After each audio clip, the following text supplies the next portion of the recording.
할렐루야. 아멘. 우리를 하나님의 자녀로 삼아주시고 하나님 아버지의 마음을 품고 살아갈 수 있도록 인도해 주신 우리 주님을 향하여 할렐루야 찬양대에서 귀한 찬양을 올렸습니다. 우리 주님께서 영광 중에 받아주신 줄로 믿습니다. 찬양의 가사처럼 우리가 늘 하나님의 마음을 품고 우리의 삶이 하나님의 삶을 드러내는 우리의 모습이 되어서 매일매일 하나님께 영광 돌리는 우리 모두가 되기를 주의 이름으로 축원합니다. 우리 옆 사람과 인사 나눕시다. 하나님 아버지의 마음을 품읍시다. 하나님 아버지의 마음을 품읍시다.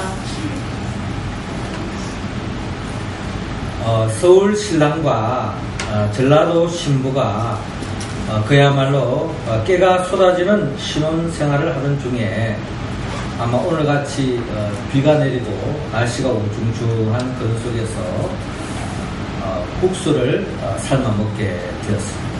그런데 맛있게 국수를 삶아서 먹고 있다가 이 실랑이를 버리게 됐습니다. 실랑이를 버리게 된 이유는 뭔가 하니 서울 신랑은 이 먹는 것이 참 국수가 참 맛있다 이렇게 이야기했어요. 그랬더니 이제 신부가 하는 이야기가 이거는 국수가 아니고 국시다라는 거예요. 그래서 한참 둘이서 국수다 아니다 국시다 이렇게 실강이를 벌이다가 옆집에 좀 이렇게 아주 고매하신 분이 계시는데 그분이 가서 우리 한번 물어보자. 국수가 맞는지 국시가 맞는지 한번 물어보자. 이렇게 해서 옆집에 선생님에게 물었습니다. 선생님, 국수와 국시는 무슨 차이가 있죠? 했더니 그냥 완전히 다르다는 거예요. 그러면서 하시는 말씀이 국수는 밀가루로 만드는 것이고 국시는 밀가리로 만든다는 것입니다. 그러면서 밀가루하고 밀가리하고 뭐가 차이가 있습니까? 라고 물었더니 밀가루는 봉지에 담고 밀가리는 봉다리에 담는다는 것입니다. 그러면 봉지와 봉다리는 무슨 차이가 있습니까? 라고 물었더니 봉지는 침으로 붙이는 것이고 봉다리는 춤으로 붙인다는 것입니다. 그럼 침과 춤이 무엇이 다른가요? 물어봤더니 침은 혓바닥에서 나오는 것이고 춤은 쇳바닥에서 나온다는 것입니다. 그러면서 밀가루는 가게에서 팔고 밀가리는 전방에서 판다는 것입니다. 그럼 가게와 전방이 뭐가 다릅니까? 라고 물어봤더니 가게에는 아주머니가 계시고 전방에는 아줌매가 있다고 말했습니다.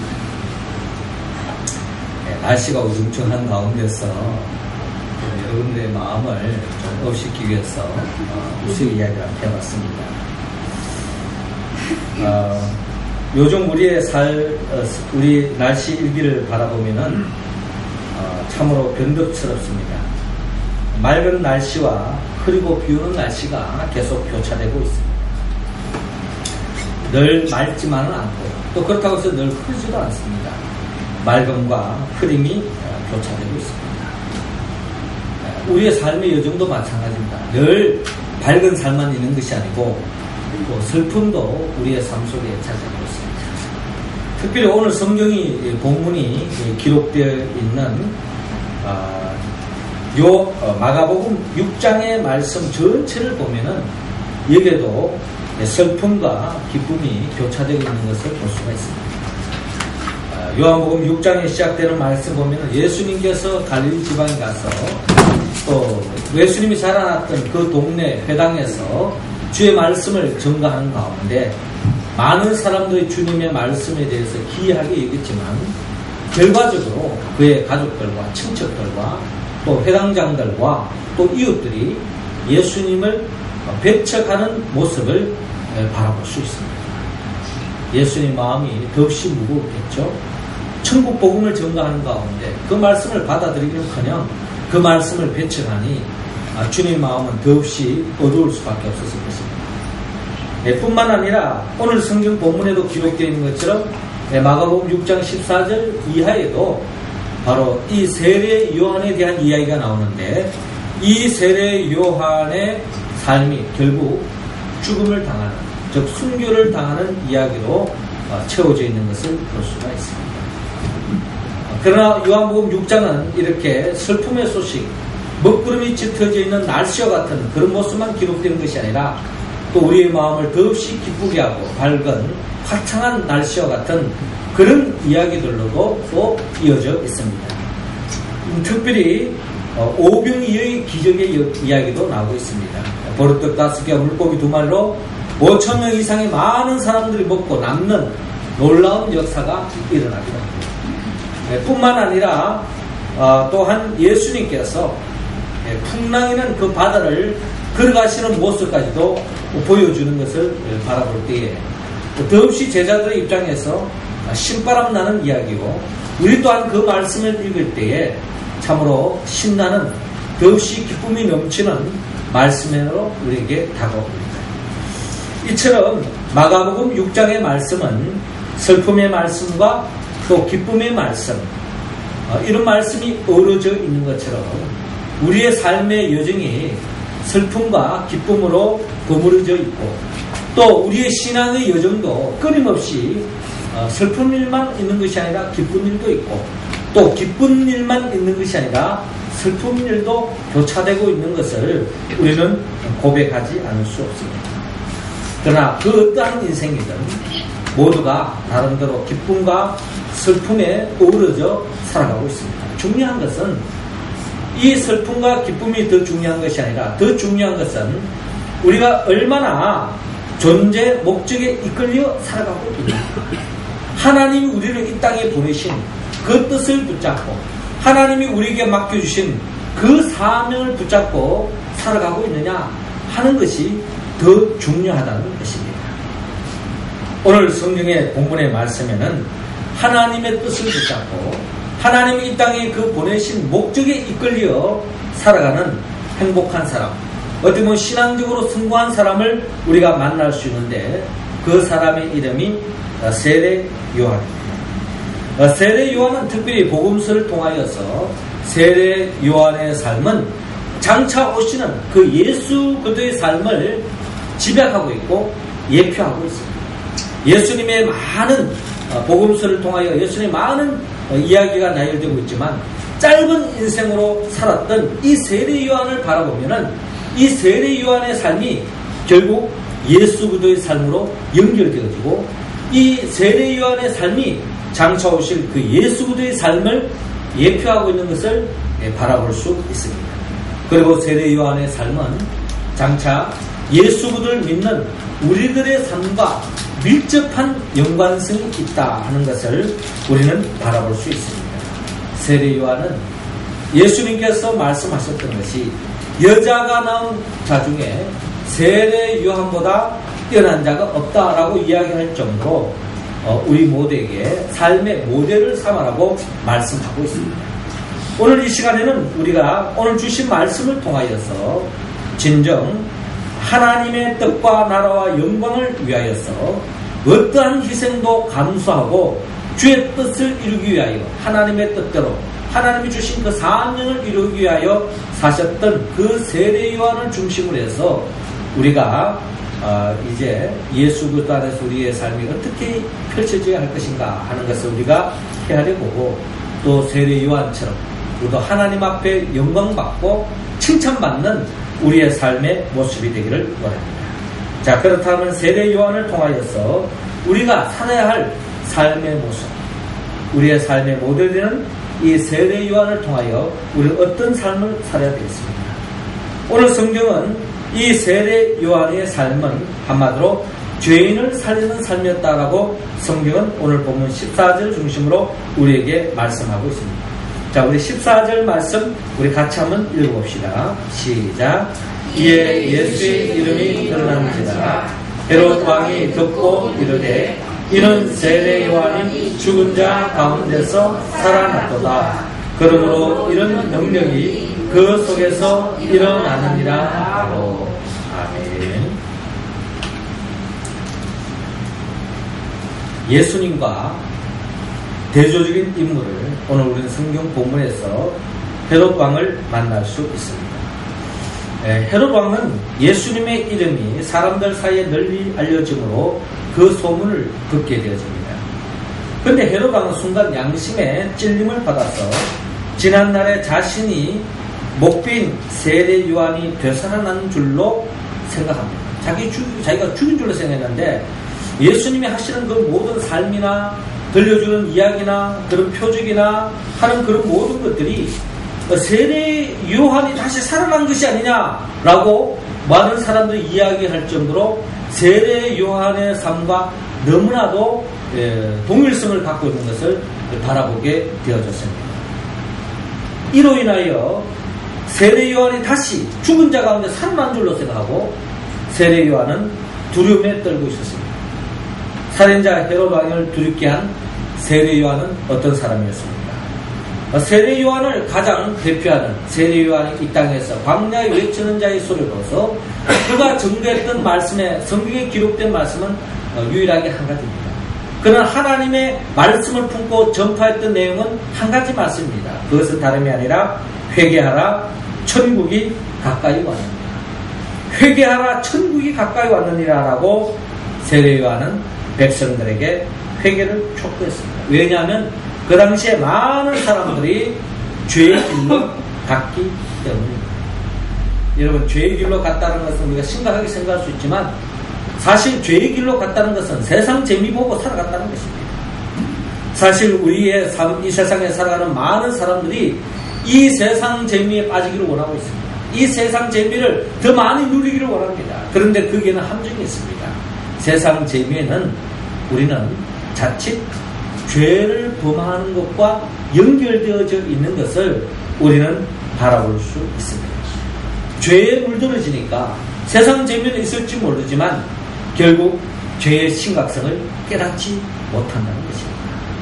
적절하게 눈을 감아주고 적절하게 양심을 숨기고 또 적절하게 뇌물을 챙기다가는 결국 그 순간에는 기쁠지 모르고 그 순간에는 뿌듯할지 모르지만은 결국 그 죄의 삭은 사망이기 때문에 그 죄에 대한 민감성을 많은 사람들이 알지 못하고 죄를 짓고 살아가고 있는 그 세태를 세례 요한은 민감하게 바라보고 이 죄에 대한 민감성을 가지고 회개를 촉구하고 있는 세례 요한을 바라볼 수 있습니다. 그래서 세례 요한은 이 죄를 지으면 반드시 죽음에 이를 수밖에 없기 때문에 그 죽음에 빠져가는 죄를 지어서 세상 재미에 빠졌지만 죽어가는 그 생명을 살리기 위해서 세례 요한은 하나님의 마음을 품고 회개를 촉구하고 있는 것을 바라볼 수 있습니다. 회개하라 천국이 가까이 왔다. 세례 요한은 이 생명을 살리는 사역을 감당하기 위해서 세례 요한은 광야에서 가난한 길, 겸손의 길을 걸어가는 것을 바라볼 수 있습니다. 세례 요한은 장차 오실 예수 그리스도의 삶을 예표하고 있습니다. 예수 그리스도가 이 땅에 오신 이유가 뭡니까? 머리도 다스게 물고기도 많은 5,000명을 먹이기 위해서, 또 바다 위에 걷기 위해서, 죽은 자를 살리기 위해서 여러 가지 표적과 이적을 남기고 또 유명한 진리의 말씀을 전가한 것도 있지만 궁극적으로 예수님이 이 땅에 오신 목적은 죄인들을 살리기 위해서 주님이 이 땅에 오셨습니다. 요한복음 3장 16절에 하나님이 세상을 이처럼 사랑하사 독생자를 주었으니 이런 죄를 믿는 자마다 멸망치 않고 영생을 얻게 하려 하십니다. 예수님이 이 땅에 오신 궁극적인 목적은 바로 죽어가는 생명을 살리기 위해서 주님이 이 땅에 오셨습니다. 이것이 바로 주님이 우리에게 보여주신 삶의 모습입니다. 그렇다면 우리 또한 이 땅에서 우리가 살아가야 할 삶의 모습은 세례 요한을 본받고 또 예수님을 본받아서 우리도 이 땅에 죄로 말미암아 죽어가는 그 생명들을 살리기 위해서 우리는 힘써야 할 것입니다.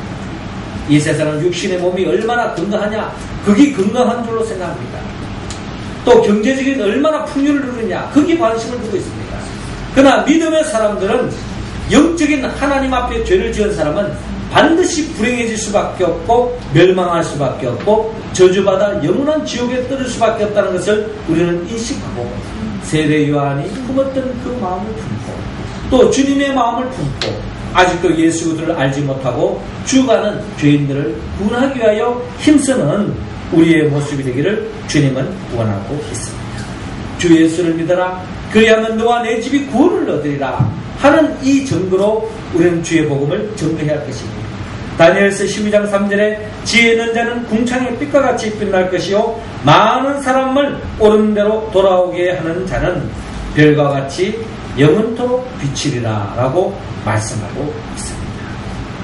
주님은 우리 모두가 이 땅에 죄의 구름등에 빠졌어 어디가 구원의 길이 있는지 어떻게 하면 천국 가는지 모르는 사람들을 주님께로 인도하여서 그 죽어가는 생명을 살리는 것, 이게 바로 우리에게 맡겨주신 귀한 사명이라는 것입니다.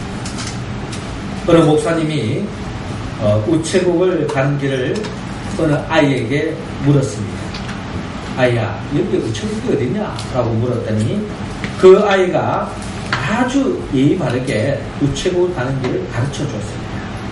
그때 이 목사님께서 이 아이가 너무나도 기특하고 너무나도 참으로 예의 바르고 또 너무나도 이뻐서 그 생명을 주님께로 인도하기 위해서 내가 천국 가는 길을 가르쳐 줄 테니 내가 여기에 있는 교회 목사인데 우리 교회에 나와라.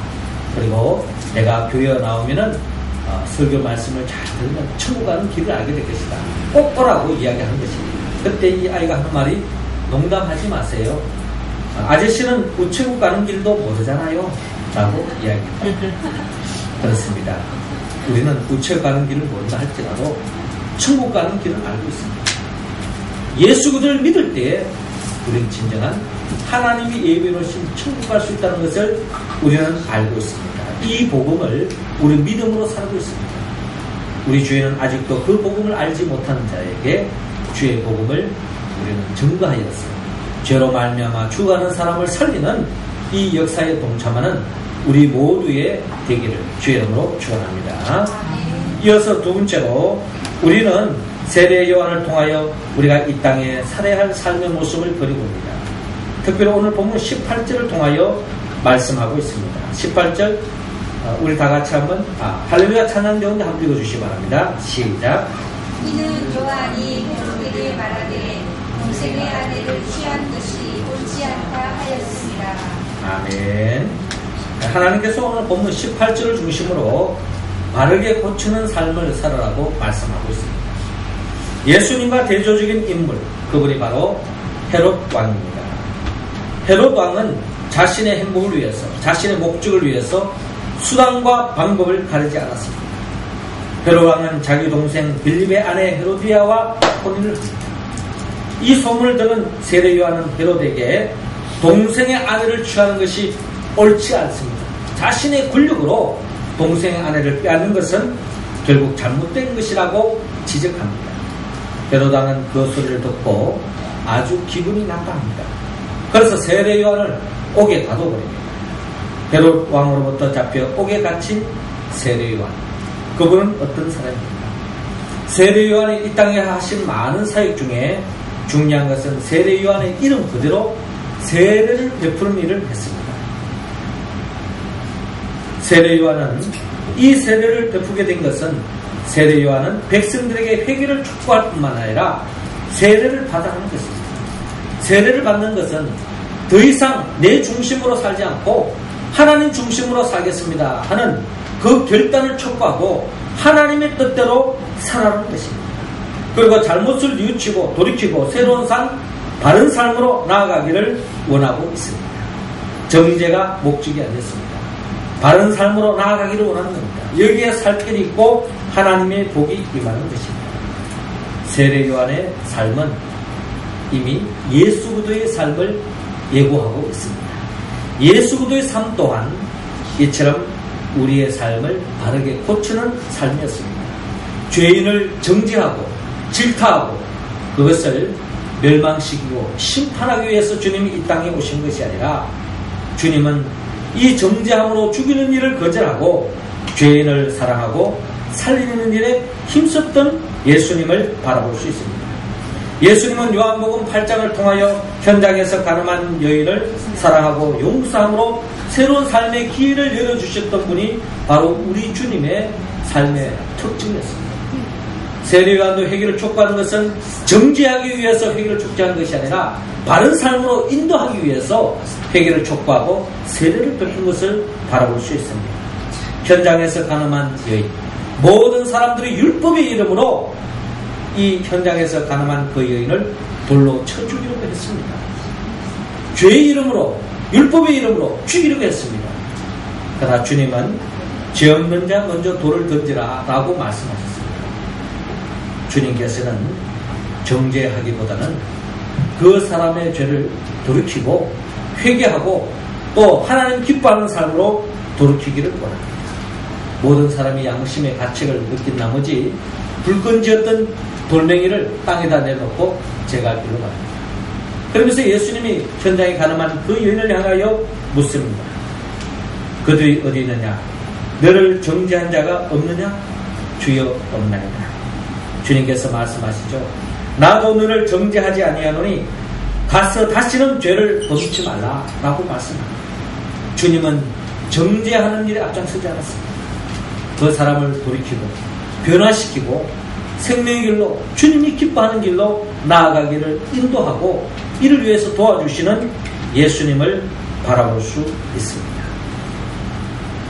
예수님은 죄로 말미암아 마귀로부터 도둑질당한 모든 사람들에게 생명의 문으로 인도하며 풍성한 삶으로 인도하셨던 분이 바로 예수님의 삶이었습니다. 우리는 이 땅을 살아가면서 잘못된 것을 이야기하고 그것을 바르게 고치는 삶을 살아간다는 것은 결코 쉬운 이야기가 아닙니다. 아들이 날마다 학교도 빼먹고 놀러만 다니는 망나니 짓을 하는 아들이 있었습니다. 하루는 아버지가 아들을 불러놓고 무섭게 꾸짖으며 말했습니다. 아들 사랑하는 마음으로 꾸짖겠죠? 에브라임 링컨이 네 나이였을 때 뭘 했는지 아느냐? 그랬더니 아들이 태연히 대답합니다. 몰라요? 그러자 아버지께서 훈계하듯이 말했습니다. 집에서 쉴 틈도 없이 공부하고 연구했단다. 그러자 아들이 대꾸하는 것입니다. 뭐라고 대꾸하는 거냐 하니 그 사람 나도 알아요. 아버지 나이였을 때는 대통령이었잖아요 라고 이야기했습니다. 뭘 이야기합니까? 아브라함 링컨이 내 나이 때는 열심히 공부했지만 아버지 나이 때는 대통령이 되는 거 아버지는 뭡니까? 라고 묻는 이야기입니다. 이런 이야기는 결국 우리가 이 세상을 살아가면서 부모로서 때로는 어느 사회의 어떤 선배로서 또 때로는 교회에서 직분자로서 또 목사로서 우리가 이렇게 살았으면 안 된다, 이렇게 살아야 된다 라고 이야기하지만은 사실 우리가 이야기하는 것은 한계가 있습니다. 부족함이 있다는 것입니다. 단지 우리가 제시할 수 있는 분은 예수부터밖에 없습니다. 예수님을 본받아야 라고 우리는 이야기합니다. 서신서를 보면 사도 바울은 자신은 예수님을 본받아 살아가고 있기 때문에 고린도 교회를 향하여 나를 본받아라고 담대하게 이야기했습니다. 이렇게 이야기할 수 있는 사람이 이 시대에서 얼마나 될 수 있겠습니까? 그러나 우리는 그렇게 할 수 없다 할지라도 우리는 기도하면서 그런 삶을 살아야 할 것이며 또 우리 자녀들도 정말 주님이 기뻐하는 삶을 살아갈 수 있도록 우리는 기도하는 우리의 모습이 되었습니다. 우리 자신이 점점 하나님이 보시기에 부끄럽지 않는 바른 믿음의 길을 걸어가고 우리 자녀들도 그렇게 가르칠 수 있는 우리의 삶의 모습이 될 수 있기를 주의 이름으로 축원합니다. 마지막 세 번째로 우리는 세례 요한을 통해서 우리가 이 땅에 살아야 할 삶의 모습을 그려봅니다. 하나님께서 오늘 보면 20절을 중심으로 의롭고 거룩한 삶을 살아라고 말씀합니다. 20절 말씀을 같이 한번 읽겠습니다. 시작. 헤롯이 요한을 의롭고 거룩한 사람으로 알고 두려워하여 보호하며 또 그의 말을 들을 때에 크게 번민을 하면서도 달갑게 들음이러라. 아멘. 예수님과 대조적인 인물 헤롯 왕은 자신의 잘못된 길을 걸어가고 있음을 알면서도 양심을 속이고 삽니다. 그리고 자신에게 늘 가시같은 세례 요한을 없애려고 좋은 기회를 찾고 있습니다. 마침 자신의 생일에 헤롯 왕은 대신들과 천부장과 또 갈릴리 귀인들을 불러놓고 잔치를 벌립니다. 그리고 헤로디아의 딸이 아주 춤을 아주 그냥 요염하게 춥니다. 모든 하객들이 그 춤을 보면서 기뻐하고 있습니다. 며칠 전에 북한 그 뉴스를 보니까 마치 한국의 소녀시대 같은 그런 모습으로 아주 그냥 멋있게 춤을 추니까 김정은이가 아주 기뻐하면서 춤을 추는 그런 모습을 연상할 수도 있겠습니다. 이 헤롯 왕이 이렇게 헤로디아의 딸이 아주 그냥 요염하게 춤을 추니까 아주 기분이 좀 버려졌습니다. 그러면서 하는 말이 있습니다. 그것이 바로 뭐냐니까 이 딸에게 하는 말이 무엇이든지 너 원하는 거 내게 구하라. 내가 주겠다. 무엇이든지 내게 구하면 내가 나라 절반까지라도 주겠다. 이 소리를 들었던 이 딸이 내가 무엇을 구하니까 그의 어머니 헤로디아에게 물었습니다. 그랬더니 이 헤로디아 또한 평소에 이 세례 요한이 늘 그냥 바른 말만 하고 자신의 잘못된 것을 지적하고 정죄하고 또 그에 대해서 규탄하니까 듣기에 늘 끌어오는데 이번 기회에 이 세례 요한을 없애버려야 되겠다.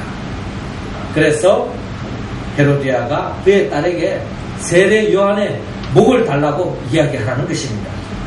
그때 마침 이 헤로디아 딸이 결국 세례 요한의 머리를 소반에 담아서 내게 주기를 원하나이다 라고 이 헤롯 왕에 이야기했더니 이 헤롯 왕도 남자고 한 나라의 왕인데 이 딸로부터 이 이야기를 듣고 많은 사람들 앞에서 호언장담하고 약속을 지키겠다고 이야기를 했는데 듣지 않을 수가 없잖아요. 고민 끝에 결국 부활을 시켜가지고 시병 하나에게 요한의 머리를 가져오라고 이야기합니다.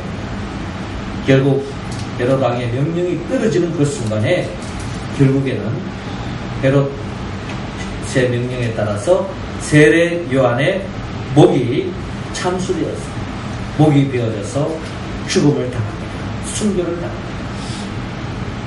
오늘 우리는 성경 본문을 통하여서 오늘 본문 20절에 헤롯이 요한을 어렵고 거룩한 사람으로 알고 두려워하고 보호하며 라고 기록되어 있는 것처럼 헤롯도 그 양심의 화해를 맞은 이 헤롯마저도 이 세례 요한에 대해서는 어렵고 거룩한 사람이라고 그를 인정했습니다.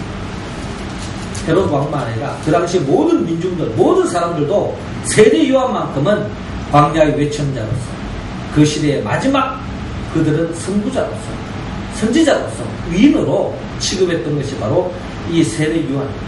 그런데 여러분 그렇게 의롭고 거룩했던 세례 요한 그의 삶은 오늘 본문 29절에 그의 삶은 한마디로 이렇게 표현합니다. 요한의 제자들이 듣고 와서 시체를 가져다가 장사하니라. 세례 요한은 결국 그와 같은 어렵고 거룩한 삶을 살아서 모든 사람들이 흠모하고 따르고 심지어 제자들도 있었지만 그의 삶은 결국 참수를 당하고 목베인 채 비참하게 이 세상에서 끝났다는 것입니다. 여러분 이런 삶을 주님은 우리에게 보기를 원합니다. 우리가 생각하기에 하나님을 잘 믿고 어렵게 살고 정직하게 살고 거룩하게 살면 뭔가 세상에서 잘 되고 말이죠. 하나님이 그냥 마음껏 축복해 주셔가지고 모든 일들이 형통하고 남보란 듯이 자녀들이 잘 되고 말이죠. 장수의 복을 누리면서 잘 되면 뭔가 하나님께 영광 돌리는 것 같고 뭔가 그에 따르는 제자들도 신바람 났어 더욱더 하나님의 영광을 위하여 진리의 길을 걸어가지 않겠습니까? 이렇게 비참하게 죽어져 버리면 어느 사람이 세례 요한이 이야기했던 세례 요한이 제시했던 그 하나님의 나라를 꿈꾸면서 믿음의 길을 걸어갈 수 있는 사람은 몇 사람 되겠습니까? 여러분 세례 요한만 그랬습니까? 예수님도 그렇습니다. 그렇게 표적과 이적을 남기고 그냥 모든 사람 세상을 들뜨였던 그 예수님도 결국에는 그의 죽음은요, 십자가에서 비참하게 죽었습니다. 십자가의 죽음은 거룩한 죽음이 아닙니다. 십자가의 죽음은 그 당시에 가장 저주받은 가장 큰 죄인들이 죽는 형벌이었습니다. 우리 예수님도 그렇게 죽지 않았습니까? 여러분, 이런 삶을, 이런 죽음을 당했던 그 세례요한, 그런 예수부터를 우리가 본받고 살아가자고 이야기했을 때에 우리가 선뜻 야, 나도 그런 삶을 살겠다라고 이야기할 수 있는 사람이 누가 있겠습니까? 하나님께 영광 돌린다는 것, 예수를 믿는다는 것은 복받고 잘되는 줄 알았는데 결국 예수 믿고 진리의 길을 갖는 것은 세례요한이 갔던 그 길이요, 또한 예수님이 갔던 그 길이요, 사도 바울이 갔던 길인데 사도 바울 또한 순교해서 죽었습니다.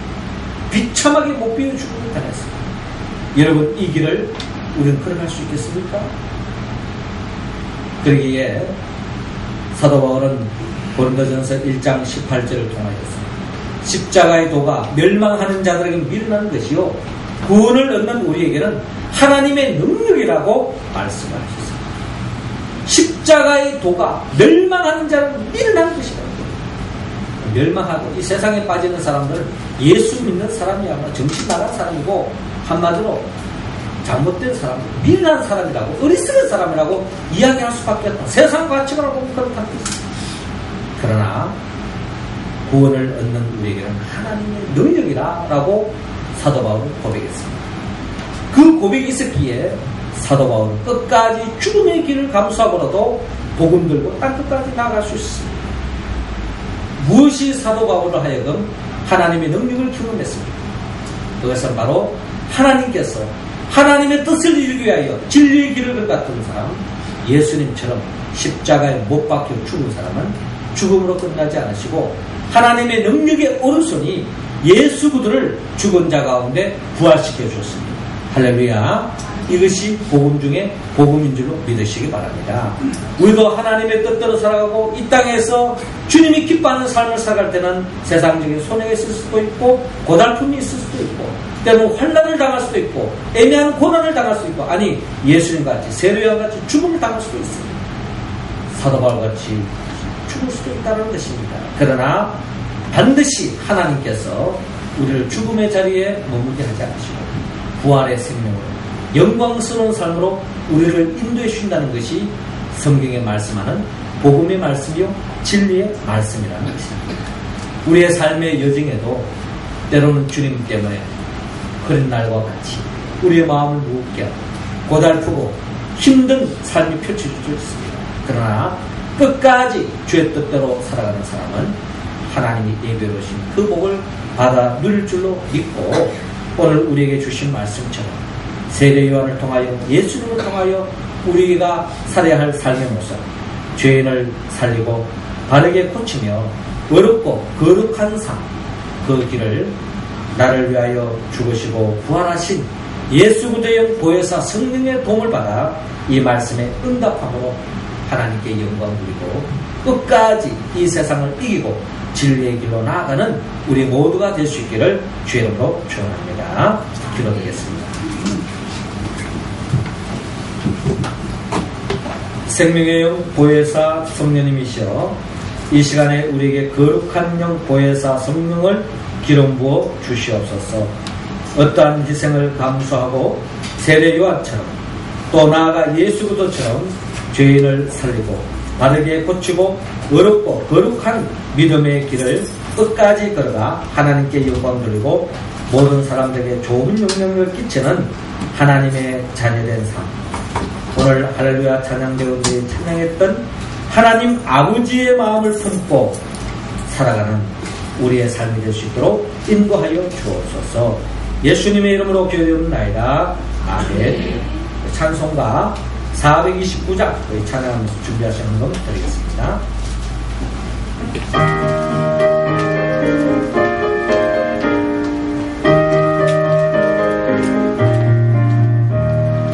세상 모든 공판을